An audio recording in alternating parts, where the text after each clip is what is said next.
বাংলায় কথা বলাই যেন অপরাধ। উড়িষ্যায় বাংলাদেশের তকমা নিয়ে আটক পূর্ব বর্ধমানের কেতুগ্রামের 16 জন শ্রমিক। আতঙ্কে পরিবারের লোকজন। শুধু বাংলা ভাষায় কথা বলেন বলেই আজ তাদের পরিচয় নিয়ে প্রশ্ন উঠেছে। শুধু বাঙালি হওয়াই যেন হয়ে উঠেছে সবচেয়ে বড় অপরাধ।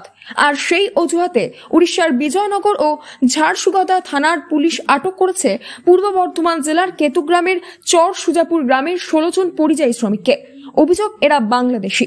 বিগত কয়েকদিন ধরে আটকে রাখা হয়েছে তাদের অপরাধ, কাজ করতে গিয়েছিলেন ভিন রাজ্যে আর পরিচয়ে বাঙালি। এই ঘটনার জেরে গ্রামে এখন শোকের ছায়া। চর সুজাপুরের অলিতে গলিতে এখন কান্নার আওয়াজ ছাড়া যেন কিছুই শোনা যায় না। কেউ স্বামী, কেউ বা ছেলেকে হারিয়ে ফেলেছেন প্রশাসনিক জটিলতায়। পুলিশের হাতে আটক ইব্রাহিম শেখের স্ত্রী তারিফুন্নেসা বিবি কাঁদতে কাঁদতে বলেন, আমার স্বামী আটক করেছে, বাংলাদেশের বলি আটক করেছে, কিন্তু আমরা তো বাঙালি, আমরা বাংলাদেশি নয়, আমরা বাঙালি বলি কাজে গিয়েছে বিদেশে, ওটা উড়িষ্যায় কাজে গিয়েছে, দিয়ে আটক করেছে বলি বাংলাদেশের লোক বলে আটক করেছিল। এবার তার খবর কিছুই পাওয়া যাচ্ছে না। একই পরিস্থিতি নরিশা খাতুন বিবিরও। তার ছেলে নুরসাদ শেখ 17 বছর ধরে পরিযায়ী শ্রমিক হিসেবে কাজ করছে উড়িষ্যায়। আজ তিনিও পুলিশের হাতে আটক হয়েছেন। এই প্রসঙ্গে নরিশা বিবি বলেন, আমার ছেলে তো চোর ডাকাত নয়, খেটে খায়, তাহলে তাকে এইভাবে অপমানিত করা হলো কেন? এই শ্রমিকদের অনেকেই দীর্ঘদিন ধরে ওড়িশায় রাজমিস্ত্রি, ভাঙাচোরা বিক্রি সহ অন্যান্য কাজ করছেন। কারো বয়স 50 ছাড়িয়েছে, কেউ 25 বছর ধরে একই কাজ করছেন, কিন্তু তাদের জন্মের শংসাপত্র না থাকায় পুলিশ তাদের পরিচয় মানতে চাইছে না। মৌগ্রাম অঞ্চলের প্রধান পার্থপ্রতিম চট্টোপাধ্যায় বলেন, বাংলায় কথা বললে এবং বাংলা ভাষা ব্যবহার করলে বাইরের রাজ্যগুলোতে আমাদের বাংলা শ্রমিকদের উপর খুব অত্যাচার করা হচ্ছে।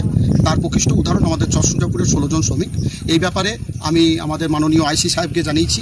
আমাদের মাননীয় বিধায়ক শেখ শাহনাজ সাহেব এই ব্যাপারে খুবই উদ্যোগী, বিভিন্ন জায়গায় উনি যোগাযোগ করছেন। আমাদের কাটুয়ার বিধায়ক রবীন্দ্রনাথ চট্টোপাধ্যায়ের সঙ্গে আমার ফোনে কথা হয়েছে, এসডিও ম্যাডামের সঙ্গে আমার কথা হয়েছে। বিভিন্ন মহলেও আমরা যোগাযোগ করছি আমার এলাকার শ্রমিকরা যাতে খুব শীঘ্রই ছাড়া পেয়ে বাড়িতে ফিরে আসে। তারা যে ওখানে গেছে এবং উড়িষ্যার পুলিশের দ্বারা নিগৃহীত হয়েছে, এই বাংলাদেশি সন্দেহে আমাদের বাঙালিদের উপরে যে নির্যাতন চলছে, আমি তার তীব্র প্রতিবাদ জানাচ্ছি। পূর্ব বর্ধমানের কেতুগ্রামের চর সুজাপুর গ্রামের প্রায় 250 জন পরিযায়ী শ্রমিক রয়েছেন, যারা বছর বছর উড়িষ্যা সহ বিভিন্ন রাজ্যে কাজ করতে চান। এখন তাদের অনেকেই আতঙ্কে রয়েছেন। মোবাইলের দিকে একদৃষ্টে তাকিয়ে আছেন মা বোনেরা, যদি ছেলের কোনো খবর আসে সেই আশাতে। একটি পরিবার নয়, যেন পুরো গ্রামের উপর নেমে এসেছে অন্ধকার। যদিও কেতুগ্রাম 2 নম্বর ব্লকের বিডিও শাশ্বতী দাস জানিয়েছেন, ইতিমধ্যেই সমস্ত প্রয়োজনীয় নথি ঊর্ধ্বতন প্রশাসনের কাছে পাঠানো হয়েছে। প্রতি মুহূর্তে নজরও রাখা হচ্ছে যাতে খুব শীঘ্রই এই শ্রমিকদের মুক্ত করা যায়।